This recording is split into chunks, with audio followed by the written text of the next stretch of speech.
Performing the eccentric focused push-up means that you are going to be focusing on the active muscle lengthening portion of this movement, meaning that you are going to be focusing on the time that you are lowering yourself to the ground. With eccentric focused movements like this push-up, it becomes even more critical that you execute the movement with perfect form. It's also important to remember that with eccentric training, we're playing with the variables of tempo.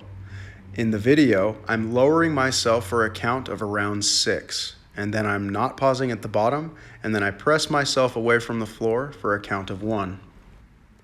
Just make sure that you are paying attention to the tempos listed in your workouts. Not all of the tempos for eccentric training are going to be listed as 6-0-1. If you're finding it difficult to perform the eccentric push-up and then press yourself away from the floor again, here's a regression that you can implement. With this regression, you'll still be focusing on the eccentric part of the push-up, but instead of pressing yourself away from the ground like you would normally, you're going to put your knees on the ground and then bring yourself back up into the top end of the push-up before lowering yourself back down again for whatever tempo is listed in your workout.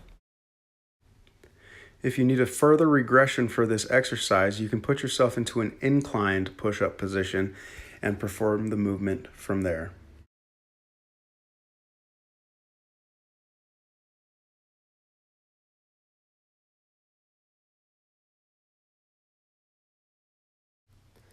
You can also add in the regression that I talked about before from the inclined position where you lower yourself normally, put your knees down onto the ground, and then get yourself back up into the top end of the push-up before lowering yourself back down again.